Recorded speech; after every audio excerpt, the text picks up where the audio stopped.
존경하는 국민 여러분, 더불어민주당 대통령 후보 이재명입니다. 먼저 여수 사고로 숨지거나 다치신 분들 위로드리고 빨리 회복하시고 명복을 빕니다. 지금 세계가 위기입니다. 대한민국도 위기이고 이런 위기에는 위기에 강한 유능한 리더가 필요합니다. 유능한 리더가 있어야 이 위기를 기회로 만들어서 다시 성장하고 우리 모두가 함께 잘 사는 나라 만들 수 있습니다. 저 이재명은 경기도 성남시를 거치면서 실력을 실적으로 증명해서 이 자리까지 왔습니다. 우리 국민들께서 불러주셨다고 생각합니다. 강한 나라, 함께 잘 사는 정말 진정으로 성장하는 나라 저희가 꼭 만들 자신이 있습니다. 우리 기성세대들은 고도 성장 시기에 정말 많은 기회를 누렸고 또 각각의 성취, 성공을 해왔습니다. 그런데 우리가 여기서 간과한 게 있습니다. 바로 공정성 문제를 방치했던 거죠. 그 결과 불공정, 격차가 심해지고 양극화가 결국은 경제적 저성장을 불러와서 기회 부족 사회가 됐습니다. 이 기회 부족 사회의 특성은 경쟁이 격렬하다는 것이고 약자인 청년층이 진출하기 어렵다라는 것입니다. 요즘 청년 고독사가 거의 2배 이루고 있다고 합니다. 저는 그래서 이 청년들에게 첫째, 소득 보전을 해줄 필요가 있다. 전 생애 중에서 청년이 제일 지원 못 받고 있습니다. 이게 청년 기본소득입니다. 역량 개발의 기회를 주는 것이죠. 두 번째는 주택을 구할 수 있게 해주겠다. 청년 기본주택입니다. 세 번째가 바로 청년들도 사채업자한테 당하지 않고 최소한의 금리로 장기간 은행 대출을 쓸 수 있는 기회를 주자는 것입니다. 그 외에도 여러 가지 정책들이 있지만 기회가 되면 제가 말씀을 우리나라에서 공정과 상식을 해치는 가장 근본적인 원인은 뭐라고 생각하십니까? 청년 입장에서 보면은 상급학교 진학하는 데 있어서의 불평등, 불공정, 그리고 취업에 있어서의 불평등, 불공정, 그리고 주거를 장만하는 데 있어서의 부모의 지위가 세습이 되는 경향이 있기 때문에 거기서 나오는 불공정, 이런 것들이 가장 문제가 되지 않나 이렇게 제가 생각합니다. 우리 윤석열 후보님께 한번 여쭤보도록 하겠습니다. 사실 공정성 정말로 중요하지요. 그중에서 예를 들면 취업이나 자격증을 따는 데서 공정성 중요하죠. 후보님. 그러실 거라고 보고요. 제가 하나 여쭤보고 싶은 것은 자, 변호사로서의 자격이 있는지는 실력이 있으면 되지 않습니까? 네, 검증해서 실력이 있으면 변호사 자격을 주면 되고 그게 옛날에 사법시험이었는데 지금 로스쿨 때문에 일정 대학원까지 로스쿨까지 나오지 않으면 변호사 자격을 딸 수가 없잖아요. 그래서 제가 그 중에 일부만이라도 사법시험 체제 이걸 부활하자라고 하고 있는데 이 점에 대한 의견이 어떠십니까? 저는 개천에서 용날 기회를 넓게 부여하자는 말씀의 일환인 것 같은데 지금 변호사가 1년에 한 2,000명이 나오고 취업도 제대로 안 되고 있습니다. 그래서 그런 별도의 시험을 부활하게 되면은 더 이게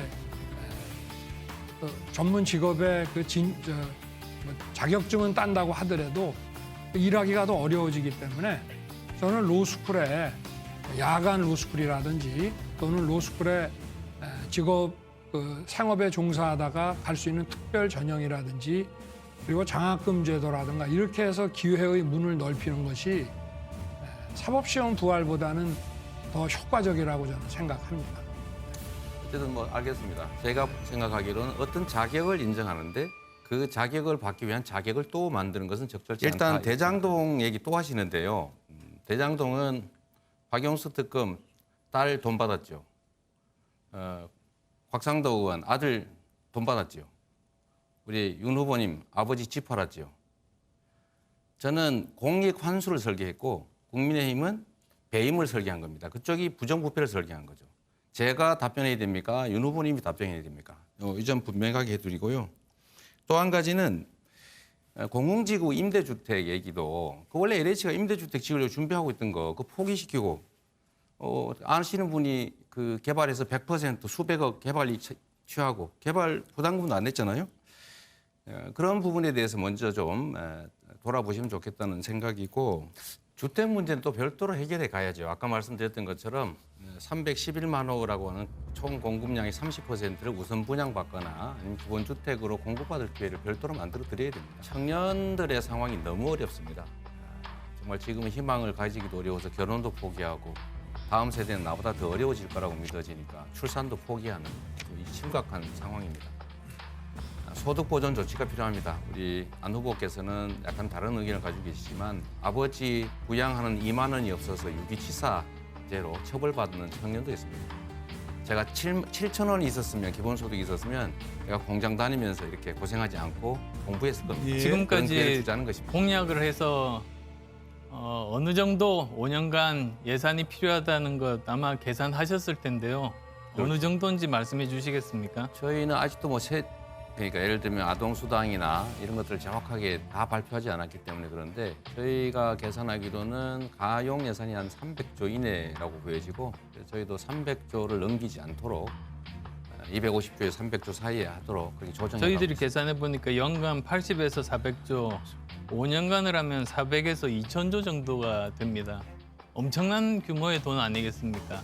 이 돈을 어디에서 우리가 조달을 할 어떤 수 게 있죠? 2천조가 된다고요?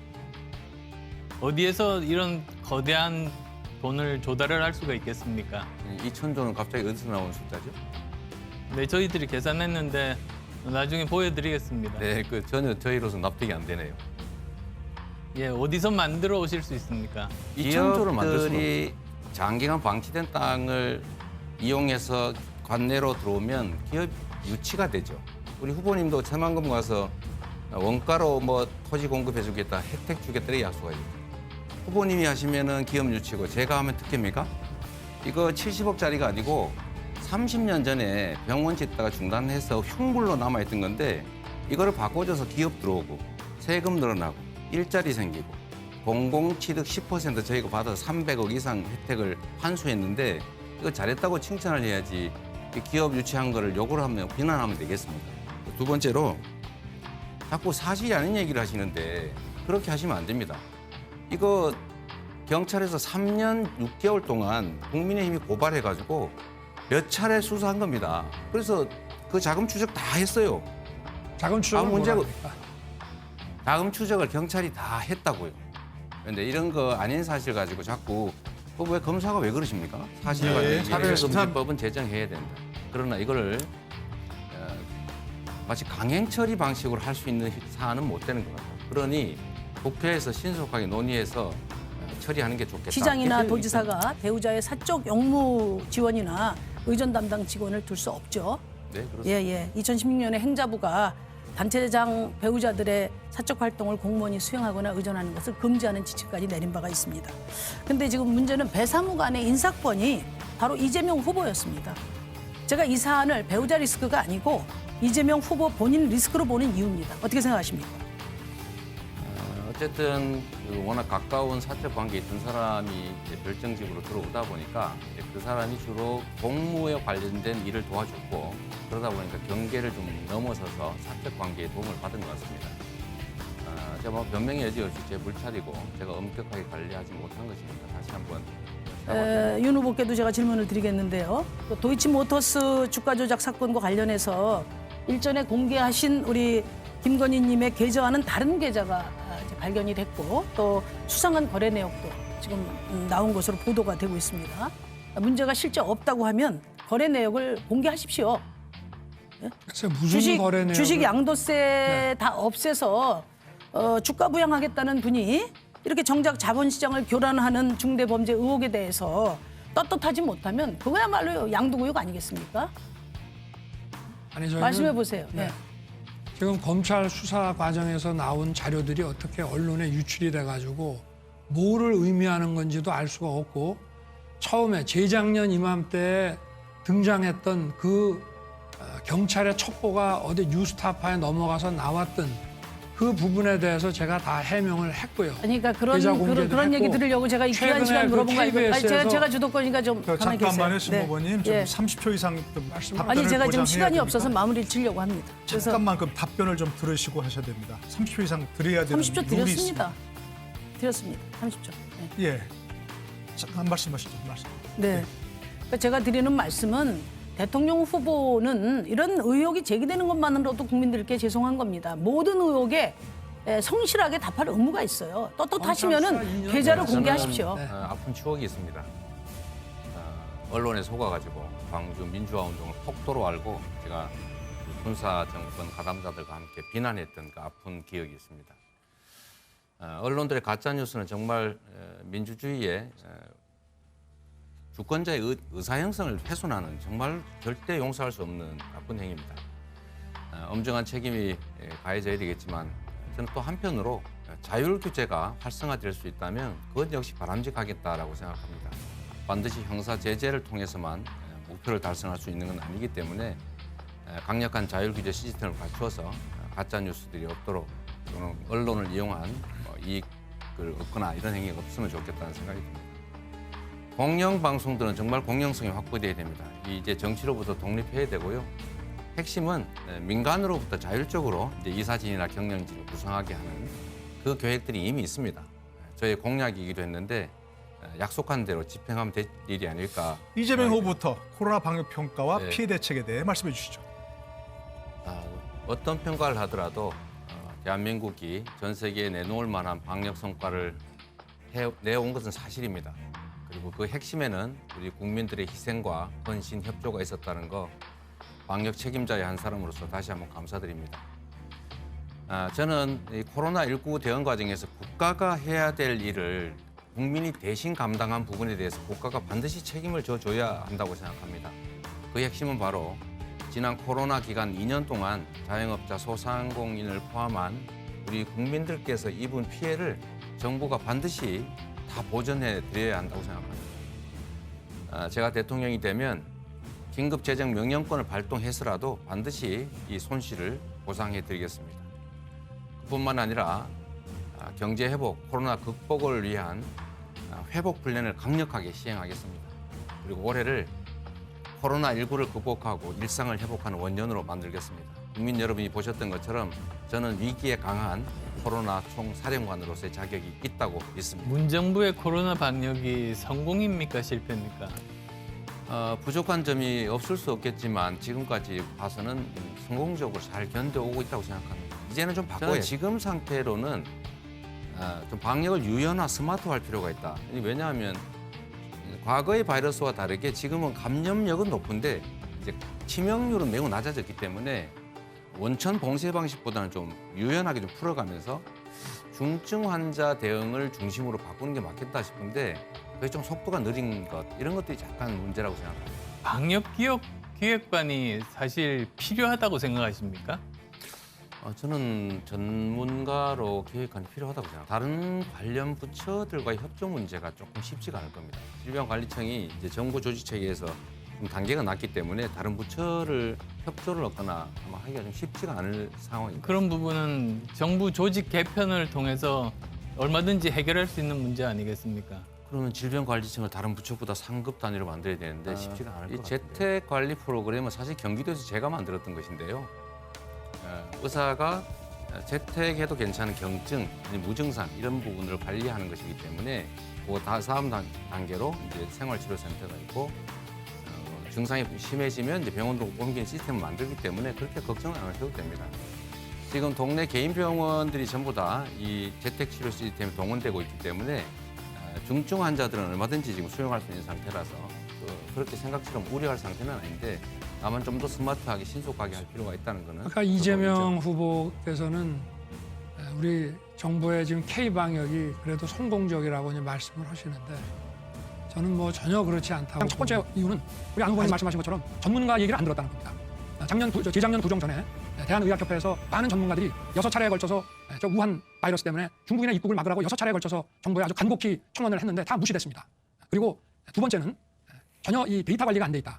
저희도 당에서 이 코로나 이런 비상대책회의를 하면서 당국에 계신 분들 함께 얘기를 해보면은 이게 역학조사라든지 또는 그 기저증이라든지 또는 치료 과정 그리고 의료 시설과 인력 이런 것들이 다 데이터화 돼 있으면은 향후에 이것이 어떻게 전개돼 나갈지 예측도 가능하고 또 어디를 더 준비를 해야 되는지 어느 지역을 더 보강을 해야 되는지 또 한정된 의료 자원에서 중증 환자가 발생했을 때 어떤 사람부터 우선순위를 정해서 해야 되는지 이런 것이 전혀 안 된 것이 바로 데이터 관리가 안 됐다. 그야말로 주먹구구식 방역이다. 이렇게 이제 볼 수가 있습니다. 예, 혹시 뭐 다른 게 질문하실 네. 게 있으신죠? 질문을 해서 하나 좀 하겠습니다. 그러시죠.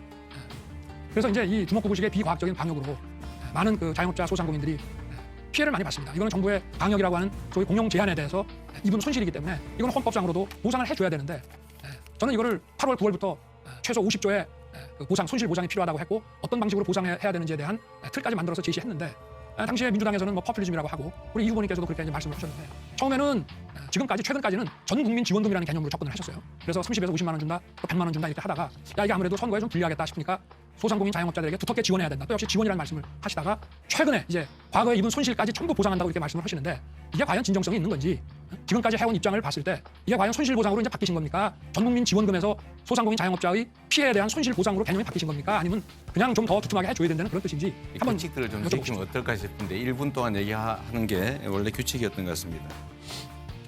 우선 제가 먼저 하나 여쭤볼게요. 자꾸 뭐 이상한 말씀 하시는 것 같은데 지금은 자영업자 손실 보상이 더 급하기 때문에 그런 것입니다. 결론은 그렇고요. 만약에 코로나 방역을 방해하는 세력이 있다면 거기에 대해서 엄정하게 제재하는 게 맞겠죠. 당연히 검사시니까 그러겠죠. 그런데 신천지가 코로나 방역을 방해했을 때 분명히 법무부 장관이 압수수색하라고 지시했는데 복지부 의견을 들어서 압수수색을 거부했다라고 말씀하셨던 것 같거든요. 그런데 조선일보가 보도한 내용을 보니까 건진법상과 무슨 법상과 하는 사람이 이만희를 건들면 영매라서 당신한테 피해가 갑니다 라는 말을 듣고 압수수색을 포기했다. 이렇게 지금 보도가 나갔어요. 그리고 최근에 갑자기 어떤 분이 양심선언을 했는데 우리 교주께서 우리 윤석열 후보 덕분에 살았으니까 빚 갚아야 된다. 자, 빨리 다 입당해가지고 경선 도와주라 그랬다는 양심선언이 나왔지 않습니까? 진짜로 압수수색 안 하는 이유가 뭡니까? 오늘 아주 보니까 방어하기 위해서 준비를 많이 하신 것 저희가 좀 같은데 돌아가면서 합시다. 근거 없는 이런 네거티브 가지고 말씀을 막 하십니다. 본론부터 말씀을 드리면은 복지부에서 30만이 되는 신도가 반발할 경우에 이 관리가 안 되니까 강제 수사는 지금 단계에서는 안 되니 조금만 미뤄달라고 해서 바로 중대본과 함께 대검의 디지털 수사관들을 투입을 해서 압수수색보다 더 광범위한 범위로 신천지의 과천본부의 서버를 다 들어와가지고 중대본에 넘겨주고 또 우리 대검의 디지털 수사관들을 한 달간 붙여가지고 전부 포렌식을 해서 다 넘겼습니다. 그리고 복지부에 당시에 중대본에 파견 나가 있던 이모 국장께서 저희들한테 이거 30만 되는 사람 반발하면 도저히 뒷감당이 안 된다고 했고요. 법무부 장관의 압수수색 지시는요, 그건 완전히 쇼입니다. 왜냐하면 압수수색 지시를 언론에 공개하면서 하는 기자들이 다 그때 웃었습니다. 왜냐? 그 당시에는 우리 이 후보님도 그렇고 추미애 장관도 그렇고 뭔가 튀는 행동을 좀 하고 싶어 한 것으로 보여지는데 그날 아침에 대검에서 여기에 대한 강제 수사를 논의하고 그러고 그래도 중대본에는 한번 물어보고 하자 이렇게 돼서 과장들을 이제 세종시로 보냈는데 아마 그 대검에 있는 간부들이 장관한테 그런 모양이에요.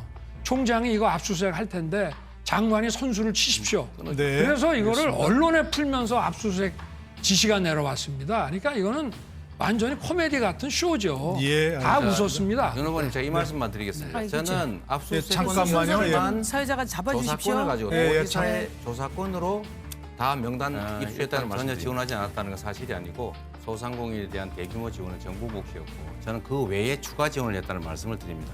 그래서 2배 또 더할 일은 없었던 것이고요. 윤석열 후보님 제가 하나만 확인해 보겠습니다. 우리 윤 후보님 백신 맞으셨어요? 맞았습니다. 어디서 혹시 맞으셨어요? 몇 번 맞으셨어요? 3번 맞았습니다. 혹시 어디서 맞으셨습니까? 뭐 서초동 쪽에서 맞았습니다. 거기서 지정해주는 대로. 네. 뭐 후유증이 많았습니까?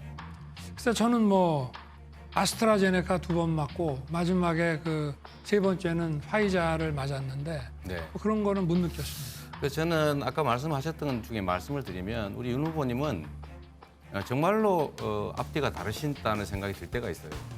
지금 당장 얘기를 해보면 50조 원 지원 얘기하시다가 그거 내가 당선돼서 하겠다 이렇게 말씀하셨고 또 35조 원 지원 얘기를 또 하셨다가 저는 안 했습니다. 그 얘기. 당에서 한 게 정확하게 알고 얘기해요. 당에서 한 게 어쨌든 후보께서 하신 것과 같지요. 아니요, 14조가 나왔으니까 더해서 하라는 얘기죠. 그래서 35조 원. 그러니까 14조밖에 안 했기 때문에 50조를 맞추라는 얘기죠. 우리 당에서는. 아, 또 그랬습니까? 네. 총액이 35조 원이 아니고요? 네네. 저는 그래서 35조 원으로 들었는데 하여튼 그런데 그 조건을 붙이셨지 않습니까? 이미 확정된 예산을 깎아서 해야지 국채 발행하면 안 된다. 이미 확정된 예산을 어떻게 깎습니까? 쉽습니까? 저는 뭐 그런 그러니까 얘기한 잠깐만요. 사실이 없으니까 아니, 없는 말 만들어서는 하지 말아주시죠. 조건을 그렇게 붙였다 그 말이죠. 그 조건 처리하실 생각 있으십니까? 아니 저는 제가 그런 얘기를 한 사실이 없기 때문에 철회하고 말 것도 없고 윤보기에 묻겠습니다. 오미크론 때문에 지금 많은 분들이 고통을 겪고 계십니다. 그래서 정부에서도 지금 새 방역 지침이 발표가 됐습니다. 새 방역 지침에서 어떤 문제들이 있다고 보십니까?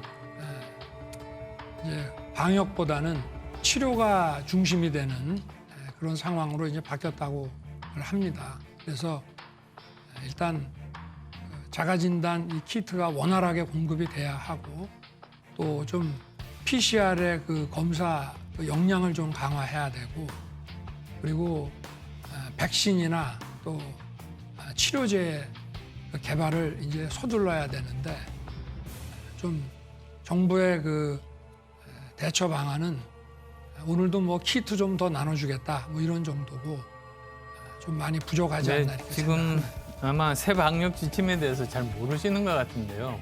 지금 이번에 새 방역 지침은 오미크론 환자들을 전부 병원에 또는 생활지원센터에 보낼 수가 없어서 집에서 치료하는 겁니다. 그런데 그 중에서 60세 이상에 대해서 제대로 관리하겠다는 것 이외에도 50세 이상이지만 기저질환이 있는 사람 또는 60세 이하지만 백신을 맞지 않은 사람 이런 사람들까지 모두 다 감시 대상에 집중관리군에 포함해야 된다. 저는 그게 빠졌다고 보는 그런 입장입니다. 그리고 또 재택치료자용 경구용 치료제 처방이 있습니다. 근데 지금 범위가 굉장히 좁습니다. 이걸 확대를 해야지만이 귀중한 사람들의 생명을 건질 수가 있는 거고요. 그리고 또 지금 살펴보면은 각 지역별로 이 오미크론에 대해서 코로나에 대해서 치료하는 시설들이 없는 그런 시군이 꽤 많습니다. 그래서 이런 부분들에 대해서 국가가 제대로 거기에다가 군의관을 동원해서라도 여러 가지 시설들을 만드는 일이 필요하다. 그래서 한마디로 굉장히 허술하고 이런 부분들에 대해서 이걸 바로잡지 않으면 오미크론은 더 퍼질 수 있다. 그런 생각들이 듭니다. 그리고 하나만 더 좀 여쭤보겠는데요. 코로나19 특별회계 설치 제안 저는 했습니다. 근데 시간이 없으시니까 그냥 제가 설명드리겠습니다. 사실 저는 지금 현재 땜질식으로 이렇게 코로나 확산될 때마다 확산될 때마다 추경하는 건 국가 재정 운용에 제대로 이건 원칙이 없다고 봅니다. 저는 오히려 코로나19 특별회계를 만듭니다. 그래서 거기에다가 부가세의 10% 그리고 특별소비세의 10%를 하면 매년 7조 원 정도 그리고 또 여러 가지 업무 구조조정을 통해서 매년 10조 정도 그리고 또 여러 가지 감세와 관련된 이런 부분들을 조정해서 7조 원 그리고 또 그 코로나19에 대한 재난 복권을 발행을 하면 1조 원 정도 그렇게 해서 모두 다 25에서 30조 정도 코로나19 특별회계를 만들 수 있고 그것은 어떤 법이 국채가 필요 지금 현재 없습니다. 2년 동안 우리 국민들께서 입은 피해가 이제 보전되지 않는 피해가 약 40조에서 50조 원 정도 된다는 추계가 있습니다. 실제로 정부가 해야 될 이 감염병 예방에 필요한 업무를 국민들한테 넘겼죠. 서구 선진국들 포함해서 전 세계에서 이런 국민들이 방역 때문에 입은 피해를 보존해주지 않은 나라가 없습니다. 유난히 우리나라가 이 GDP 대비 재정 지원이 너무 적었다는 말씀을 하나 드리고요. 저는 국가가 해야 될 일을 특정 개인들한테 다 떼넘기고 나 몰려라 하면 안 된다. 특별한 희생을 치렀으니까 전 국민을 위해서 치른 그 희생에 대해서 우리 국민들이 양해하에 정부에서 충분히 지원, 보상, 전보해 주는 게 맞다 이렇게 생각하고 제가 취임하면 즉각적으로 긴급 재정 명령을 통해서라도 그 부분을 다 보존해 민주주의 사회에서 소통의 중요성 또 언론의 중요성은 더 말할 나위가 없을 정도입니다. 당연히 일방적인 홍보가 아니라 서로 의견을 나누는 소통이 되어야 사실은 정부 운영에도 도움이 될 겁니다. 당연히 언론과의 소통은 제가 경기도에서도 수없이 수시로 이렇게 만나서 대화했던 것처럼 그렇게 하는 것이 맞을 거라고 보고 당연히 정기적으로도 언론과의 소통을 해야 되고 국민에게 보고하고 또 국민의 목소리를 듣는 과정을 거쳐야 될 겁니다. 또 한 가지 지역 언론에 관해서는 저는 바우처 제도를 도입해서 구매를 할 수 있게 해주자라는 생각을 해봤습니다. 세 번째로 포털은 정말 심각한 문제인데 우리 안철수 후보께서 말씀하시는 뉴스 아웃링크, 그러니까 반드시 언론사를 연결하게 하는 그 의무화 조항, 그리고 뉴스 편집 금지법 설계되어 있는 이 국민연금에 그 출산율에 대한 가정이 들어 있습니다. 그래야지만 나중에 이것을 갚을 능력이 있는지를 알 수 있을 것 아니겠습니까? 출산율 어느 정도로 되어 있는지 혹시 아십니까? 가정으로. 제가 그 퍼센티지는 잘 모르겠습니다. 예, 저 1.38명입니다. 그런데 문제는 지금 내년도에 현재 만든 건가요? 네, 처음 이거 할 때 나온 건데요. 지금 현재 출산율은 얼마입니까? 뭐 0.86인가요? 예, 0.83입니다. 그다음 이재명 후보께 제가 여쭙겠습니다. 우리나라 공적연금 제도 가장 큰 문제점이 뭐라고 생각하십니까? 저는 불평등성이라고 생각합니다. 예를 들면 군인연금, 사학연금, 공무원연금, 국민연금 간에 이 격차가 너무 큰 것 같아요. 특히 그중에 제가 보기엔 군인연금이 가장 유리한 상태가 아닌가 그런 생각이 듭니다. 예, 그러면 공무원연금, 군인연금 적자 보존을 위해서 올해 어느 정도 혈세가 지출이 되는지 혹시 아시는지요? 글쎄 조 단위로 지금 지원되는 것은 저도 알겠는데 구체적인 금액은 제가 잘 모르겠습니다. 지금 굉장히 심각하게 증가하고 있습니다. 네. 올해만 하더라도 그 공무원연금과 군인연금의 적자가 5조 정도 되는데 그걸 국민 혈세로 메워줍니다. 3년 후 2025년이 되면 11조가 됩니다. 3년 만에 두 배가 뛰는 거죠. 종전선언을 해야 된다고 주장을 하시는데 지금이 종전 상태라고 생각하십니까? 딱 결론만 좀 먼저 얘기를 해주십시오. 규칙대로 30초. 일단은 사실상은 종전 상태가 맞는데 그러나 법률상은 정전 상태인 거죠. 그래서 정전이기 때문에 정전 관리를 하고 있는 국제기구까지 나와요. 사실상의 종전이라고 본다면 참 큰 시각의 차이인데요. 이게 지금 정전 상태로 정전 관리가 되고 있다는 것은 유엔사와 그 배후 기지를 유지함으로써 불의의 사태가 벌어졌을 때 자동 개입을 할 수가 있다라고 하는 것인데 이거 자체가 바로 전쟁 억지력을 갖는 것인데 이거를 종전이라고 만약에 우긴다면은 이거는 전쟁 억지력을 약화시키는 거라고 저는 생각합니다만 어떻게 보십니까? 우선은 저는 윤석열 후보님의 이런 발언들을 보면 이런 생각이 듭니다. 전쟁을 피하고 평화를 만들려는 노력보다는 어떻게든지 이 대립을 격화시키려는 의지가 읽어지는 것 같아요. 참으로 안타깝다는 말씀을 드립니다. 첫 번째로. 두 번째는 제가 자주 말씀드리는데 전쟁에서 이기는 거 중요합니다. 그러나 전쟁에서 싸우지 않고 이기는 것이 더 중요하고 더 중요한 거는 싸우지 않아도 될 상태를 만드는 겁니다. 그게 바로 평화를 만들어가는 것이죠. 조심해야 됩니다. 그 상대가 현실적으로 있는데 거기다가 선제 타격하겠다.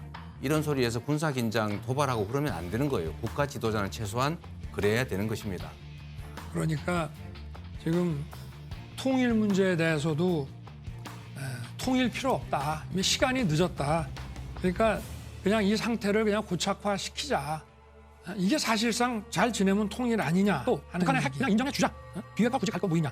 또 북핵 미사일을 막기 위한 삼축 체제라든지 이거 필요 없고 또 스냅백이라고 해서 먼저 제재 풀어주고 나중에 뭐 핵을 보도하면 그때 가서 다시 제재를 하자든지 또 이게 지금 종전 상태가 아닌데 종전 선언을 하자라고 하는 거라든지 또 지난번에 늘 말씀하시지만 전자권 회수하는데 조건이 뭔 필요가 있냐 그냥 회수하면 되는 거지 이런 게 전부 다 저는 하나의 그 생각이라고 보고 있는데요. 이게 결국은 친중 친북 반미라는 어떤 이 이념적 지향에서 단단히 서 있는 것이지 국가의 안보라든가 평화를 유지하기 위해서 저희가 전쟁 억지력을 가져야 된다는 거하고는 자, 거리가 먼 저는 우리 윤석열 후보님 명색이 법률가신데 허위 주장을 너무 많이 하십니다.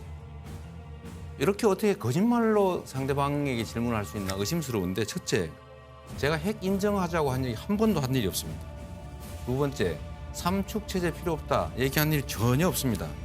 세 번째, 스냅백 미리 제재 완화해 준 다음에 나중에 돌려준다가 아니고 단계적 동시 행동을 할 때 상대방이 어기면 자동으로 되돌아간다는 것이지 선 제재 해제해 준다는 얘기 아닙니다. 세 번째, 전자권 회수 빨리 해야 된다라고 했지 조건 필요 없이 한다는 얘기 한 일이 없어요. 어떻게 얘기한 네 가지가 다 거짓말입니까? 한번 제가 우리 해보십시오. 안 후보님께 여쭤보겠습니다. 우리가 미국의 그 사드를 사서 우리가 배치를 하고 이 엑스밴 레이더를 저희가 대북 쪽으로만 딱 정해놓고 쓰는 거 하고 네, 답변 시간 보장하셔야 됩니다. 그러겠습니다. 네. 그리고 만약에 중국 어선을 저희가 격침을 시키는 거하고 대중관계에서 어느 게 더 심각한 문제를 야기합니까? 뭐 물론 어선을 파괴하는 게 더 심각하겠죠. 그러니까 말이 이렇게 왔다 갔다 해. 그러니까 또 다시 최근에는 말을 바꾸셨는데 국민이 죽고 사는 이런 안보 문제를 가지고 이렇게 말이 휙휙 바뀌어서 되겠냐 이 말씀입니다. 네. 일단 윤석열 후보님 매우 유감스럽다는 말씀드립니다. 삼축 체제는 현재도 변형된 형태로 존재하고 있어요. 원점 타격, 타겟 타격도 있고 나중에 대량 응징 보고 이 두 가지가 하나에 묶여 있고요. 그다음에 미사일 방어 체제라고 해서 두 가지 단계로 바뀌었지만 내용은 똑같이 들어있습니다. 제가 드리는 말씀은 정치 지도자가 군 사령관이나 할 소리를 군 전술가가 할 얘기를 너무 쉽게 한다는 거예요. 이게 예를 들면 군사적 긴장을 유발해서 한반도의 전쟁 위기가 올라가면 어떡할 겁니까? 더 힐이라고 하는 그 군사 잡지에서 한반도의 전쟁 발발 가능성이 높아지고 있다. 그 중에 네 가지 중에 한 원인이 윤석열 후보다. 이렇게 한 거 혹시 보셨습니까? 외국에서 그렇게 걱정하고 있어요. 그 저자는 국제 정치학계에서 거의 인정받지 못하고 엉뚱한 얘기하는 분으로 유명한 분인데 네. 이런 대선 토론에서 그런 분의 글을 인용한다는 것이 참 어이가 없습니다. 네. 한마디로. 어이가 없지만 어쨌든 국제적으로 권위를 인정받는 잡지에서 게재된 글입니다. 쉽게 그렇게 말씀하실 건 아니라는 말씀드리고요. 두 번째 전자권 회수 관련해서 지금 원점 선제 타격 말씀하시는데 전자권 회수는 반대하고 계시죠? 그러니까 저한테 질문을 하시면 제가 답을 쭉 해드릴게요. 할게요.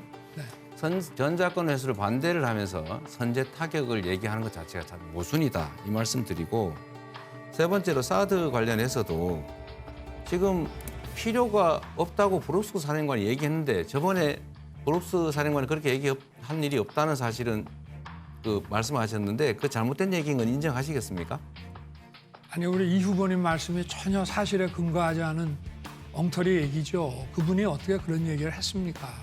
그리고 우리나라 합참의장이 인사청문회에서도 얘기를 했고 북한의 핵 위협이 고도화되면 필요하다고 얘기를 했고 브룩스 사령관은 사드 성주 사드에다가 우리나라 저고도 방어 시스템을 결합해서 쓰는 것이 참 바람직하다 이런 얘기지 추가 배치에 대해서 언급한 것이 아닙니다. 네, 어쨌든 그건 또 확인해 보시죠. 비례대표 금지 제도 만들어야 되는 거 아니냐.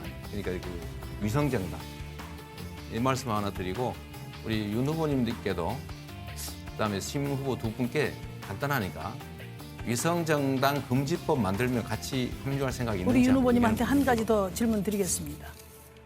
기후 위기 문제와 관련해서 탈에너지 전환에 대해서는 동의를 하시는 거잖아요. 그죠? 그렇습니다. 예, 예. 그래서 저는 이제 100% 재생에너지로 가자는 거고 윤 후보님은 원전을 확대하자는 것이죠. 원전은 뭐 유지를 해가면서 지금 짓고 있던 거는 마저 짓고 네. 제가 석탄도 지금 짓고 있는 거를 그 아깝게 돈 들여서 한 거를 중단하지 말고 더 효율이 높은 거니까 하다가 점차 없애 나가자 이런 말씀을 아니 근데 점차 없애 나가자는 입장이십니까? 제가 알기로는 재생에너지도 늘리지만 원전 비중을 더 늘리자 이런 입장으로 알고 있는데 그건 아닙니까? 그거는 이제 에너지 믹스는 이제 봐가면서 해야 되는 건데 아까 그 주사일제랑 똑같은 얘기예요. 세계에서도 생산성이 높으니까 주사일제 시험을 하는 거지 회사가 힘든데 주사일제를 어떻게 먼저 합니까? 뭐가 선이고 뭐가 뒤냐 하는 거를 그러니까 따져봐야죠. 그러니까 노동자나 전문가들 의견 들으세요. 기업주 얘기만 듣지 마시고 그리고 기업주들이 지금 우리나라에서 주사일제를 실시하는 기업은 다 기업주의 결단으로 하고 있습니다. 한번 만나보세요. 그 얘기는 좀 아까 했고요. 저는 이제 지금 윤 후보님 계획을 제가 보니까 2030년도에 원전 비중이 한 34%로 지금 돼 있어요. 윤 후보님 계획에.